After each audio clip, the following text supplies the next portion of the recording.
풍성한 삶의 기초 여덟 번째 만남, 섬김의 도를 실현하는 공동체.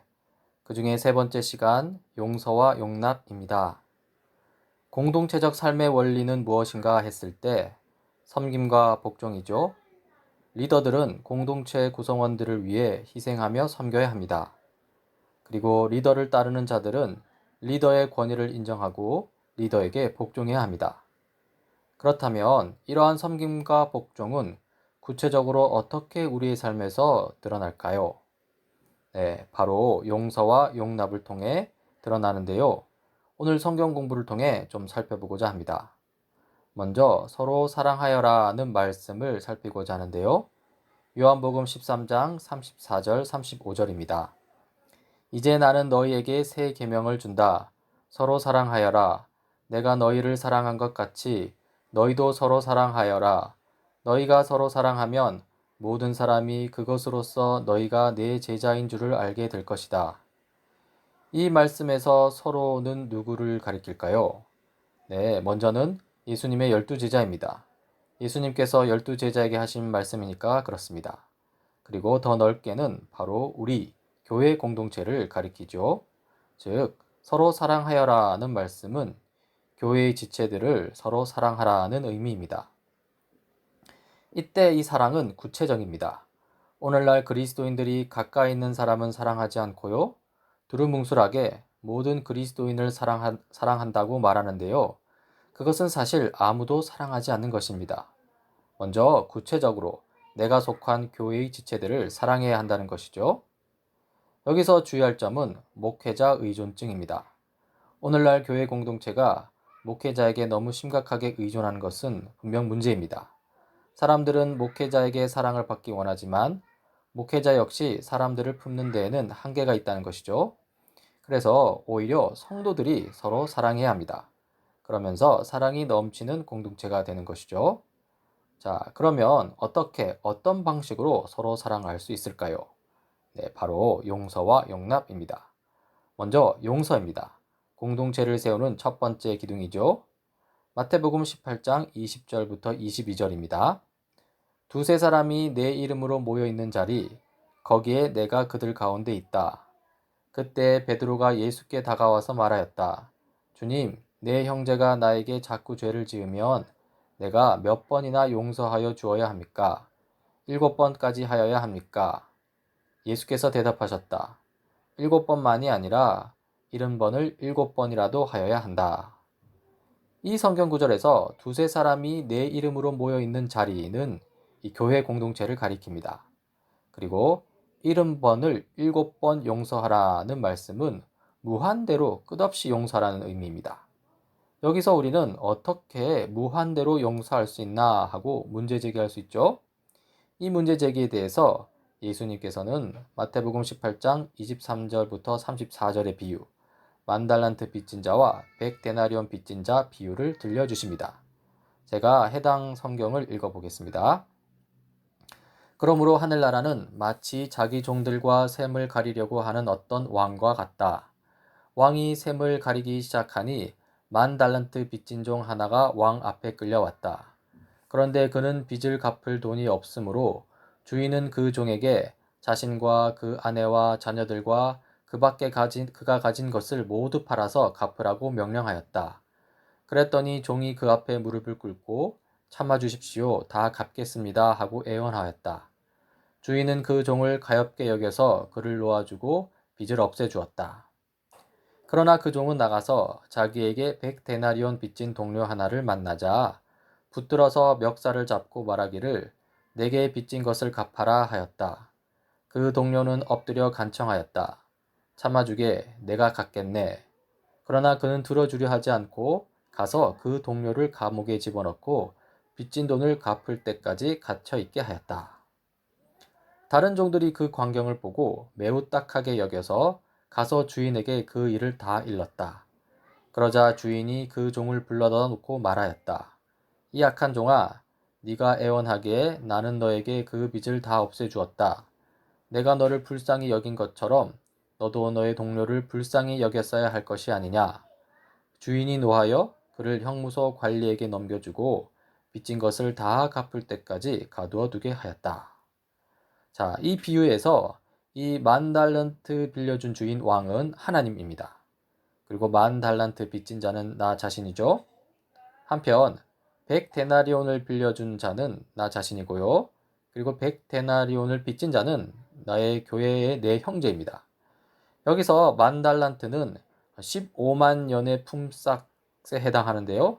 일당 10만 원 하면 5조 4천억 원이 됩니다. 그리고 100데나리온은 100일 품삯인데요.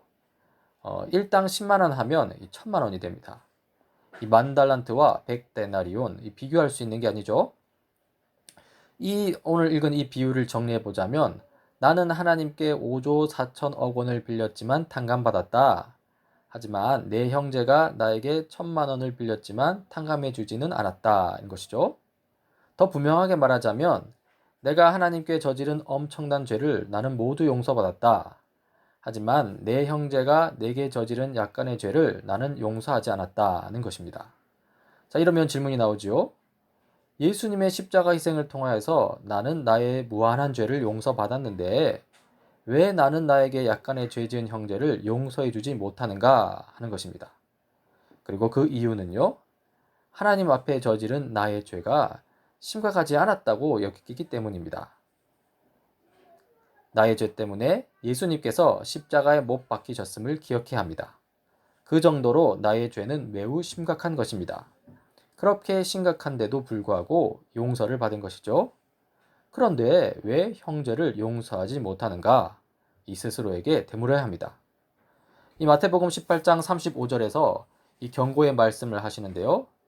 너희가 각각 진심으로 자기 형제 자매를 용서해 주지 않으면 나의 하늘 아버지께서도 너희에게 그와 같이 하실 것이다. 이 경고의 말씀을 들으십시오. 오늘날 그리스도인들이 용서하지 못하는 이유는 자신이 얼마나 심각한 죄를 용서받았는지 잊어버렸기 때문입니다. 그러니 예수 그리스도의 십자가 용서를 기억하고 형제를 용서하십시오. 용서가 무엇인지 좀 더 자세히 살피게 되면요. 이 용서를 베푸는 입장에서 용서는 결단이라고 할 수 있습니다. 이 비유에서 예수님은 용서하라고 명령하시잖아요. 즉, 용서는 내가 하는 결단인 것이죠. 특히 용서의 결단이 서지 않는다면 하나님의 용서를 기억해야 한다는 것이죠. 100데나리온만큼 우리를 괴롭히는 사람이 있을 때 우리는 늘 10,000달란트를 용서해 주신 주님을 바라보아야 합니다. 이 그리스도인의 용서는 자신을 용서하신 하나님의 용서를 기억하고 묵상함으로써 이루어지는 것이죠. 한편 용서를 하지 않고 분노를 마음에 품고 사는 사람이 있습니다. 용서하지 못해서 생각날 때마다 화가 불끈불끈 솟아나는 사람이 있다면 그 사람과 같이 살고 있는 것입니다. 늘 그 사람을 생각하고 묵상하며 살고 있는 것이죠. 그리고는 분노의 몸부림 속에서 에너지를 다 소진해버립니다. 힘들고 힘겨운 인생이죠. 그러니 나를 용서하신 하나님을 기억하며 상대방을 용서하기로 결단하십시오. 용서를 베푸는 입장과는 반대로 용서를 받아야 하는 입장도 있는데요. 그 경우에 용서는 책임을 지는 것입니다. 가령 내가 나쁜 꾀로 친구를 속여 친구의 돈을 빼앗았다고 칩시다. 이때 나는 탐심 가운데 하나님께 죄를 범한 것이고요. 동시에 친구에게 피해를 끼침으로써 친구에게 죄를 범한 것입니다. 하나님께도 죄를 범했고 친구에게도 죄를 범한 것이죠. 그렇기 때문에 하나님에 대한 죄를 용서받아야 합니다. 이 문제는 예수 그리스도의 십자가로 완전히 해결되었죠. 하지만 이것으로 끝이 아닙니다. 친구에 대한 죄도 용서받아야 한다는 것이죠. 상대방의 마음이 풀리도록 진심으로 사과를 하고 그 상대방 친구에게 끼친 손해를 배상해 주어야 한다는 것입니다. 하나님께 용서를 받았으니 사람에게는 용서를 구할 필요가 없고 또 상대방에게 미친 손해에 대해서 배상을 하지 않아도 된다는 주장은 거짓 논리고요. 하나님의 이름을 욕되게 하는 논리입니다. 다음으로 용납인데요. 공동체를 세우는 두 번째 기둥이죠. 골로새서 3장 13절입니다. 누가 누구에게 불평할 일이 있더라도 서로 용납하여 주고 서로 용서하여 주십시오.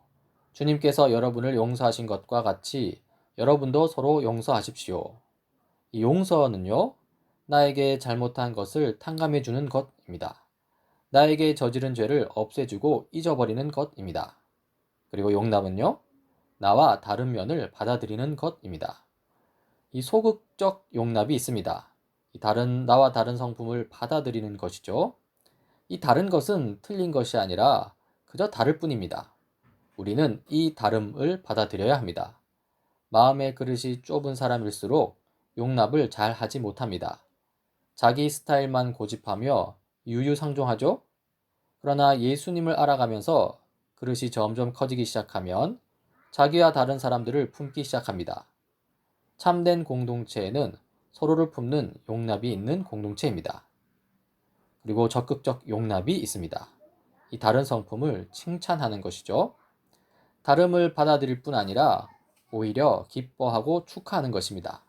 내가 할 수 없는 것을 할 수 있는 그 다름을 칭찬하는 것이죠. 다르기 때문에 더 많은 일들을 해낼 수 있습니다. 정서적으로 따뜻한 성품이 필요하다면 이성적으로 합리적인 성품도 필요하다는 것이죠. 참된 공동체는 서로의 다름이 조화를 이루어 시너지를 내는 공동체입니다. 결론입니다. 용서와 용납의 근원은 하나님이십니다. 용서와 용납은 예수 그리스도에게서 옵니다. 우리 속에 용서하고 용납할 수 있는 힘이 없을 때 용서와 용납의 근원이신 하나님, 용서와 용납의 통로이신 예수님을 바라보아야 합니다. 하나님의 사랑 가운데 하나님의 용서와 용납을 경험하십시오. 이웃을 향한 용서와 용납 가운데 이웃사랑을 실천하십시오.